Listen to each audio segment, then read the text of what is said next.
Galicia toma medidas ante a dermatose nodular das vacas, unha enfermidade que se detectou por primeira vez en España o pasado 3 de outubro e da que xa hai 17 contaxios confirmados, todos eles en Cataluña. Aínda así, o resto de comunidades traballan para frear a expansión. En Galicia as medidas son claras. Calquera vaca que chegue de fora da comunidade terá que estar 21 días en corentena. Ademais, a explotación de destino quedará sen poder comprar ou vender animais durante o mesmo período. A norma marca tamén que os vehículos de transporte de gando que cheguen de fora de Galicia terán que ser exhaustivamente desinfectados. E é que toda precaución é pouca ante unha enfermidade que de chegar a Galicia podería ser a ruína de moitos gandeiros. Así nos lo contaba Román González. É mellor facer algo que non facer nada. Hai que darse conta que a dermatose nodular non é unha broma. Se entra nunha explotación, a esa explotación vai supoñer directamente a ruína. Hai que matar e eutanasiar todos os animais da granxa. O peor da enfermidade é que a norma obriga a desfacerse de todos os animais dunha granxa cun único exemplar contaxiado. En Cataluña van máis de 2.500 vacas sacrificadas. Castela e León, Cantabria e Asturias tamén tomaron as súas propias medidas, suspendendo mercados e feiras. En Francia, prohibiuse a saída de animais do país. Serán suficientes estas medidas para evitar que a dermatose nodular chegue a Galicia? Bueno, pois dende a Xunta agardan que sí, piden tranquilidade ao sector. Belén, entre os gandeiros, pois antes o dicíamos, non? Pois resignación e comprensión, non? Que tal, Rocío? Pois sí, efectivamente, para falar deste tema, pois viñemos hasta Lugo, hasta a ganadería Barreira. Teño aquí ao meu lado a Antonio Barreira, que ademais é importador de ganado. Antonio, ti estabas esta semana mesmo en Dinamarca comprando 100 novillas, e que pasou? Colluche isto así polo medio? Hola, que tal? Bos días. Sí, bueno, debido á dermatitis nodular, unha enfermedade nova que temos aquí ahora mismo en España, que xa viña de Francia e de Italia tamén, pois esta semana paralizaronnos as importacións de animais, inda que ven de zonas que non hai ningún tipo de enfermidade, que incluso no transporte pasamos a moi lexanos da zona de riesgo, pero bueno, decidiuse cerrar as importacións. Claro, ti atopaste alá en Dinamarca comprando as 100 novillas, as traes para aquí, tiñan que estar en corentena sobre uns 21 días. Exacto. E ti que fixeches entón?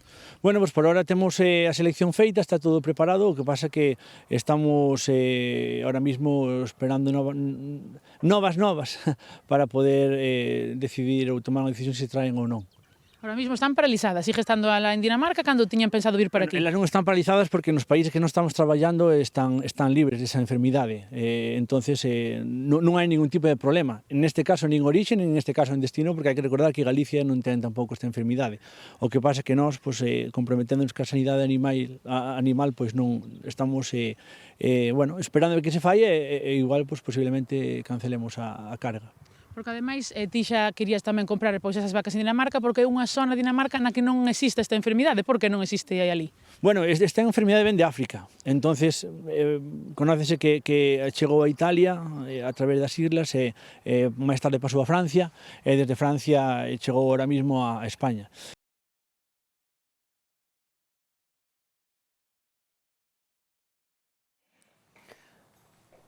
Bueno, perdemos aí un pouco ese audio da entrevista, pero bueno, quedaba claro a mensaxe, se escoitaron ese gandeiro que acababa de mercar unhas vacas de Dinamarca e que ten que de momento deixalas en cuarentena por estas novas medidas que entran en vigor.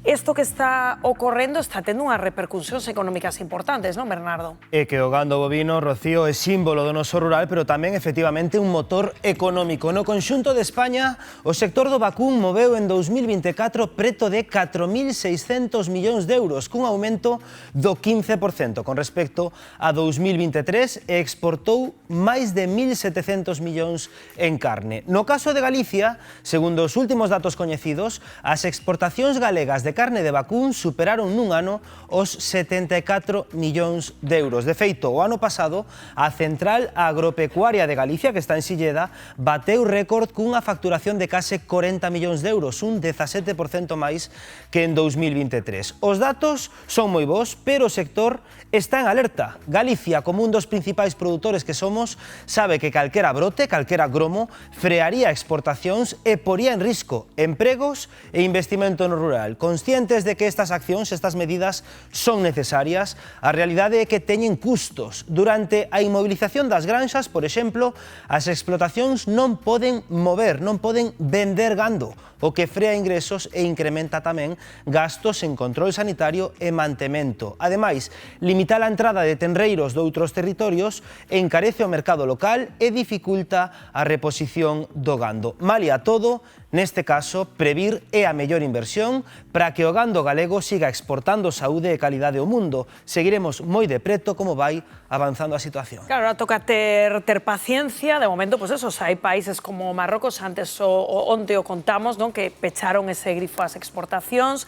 Sai, José Manuel, algunhas feiras de gando, Castela León, Asturias, Cantabria.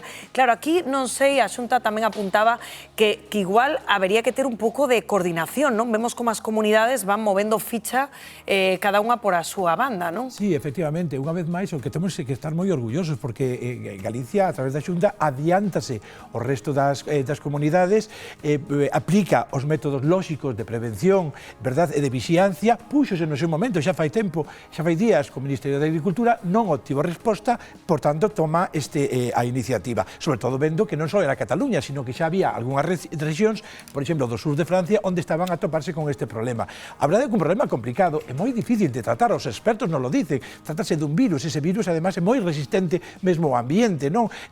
Quédase mesmo nas costras, nos tecidos orgánicos, etc. Pero fixadevos que a Xunta xa está buscando formas de desinfectar, de vixiar, mesmo nos transportes, e tamén nas propias ferramentas, porque tamén se contagia a través das ferramentas, aparte dos insectos hematófagos, aqueles que chupan o sangue, por exemplo, as moscas, os tábanos, os mosquitos, etc.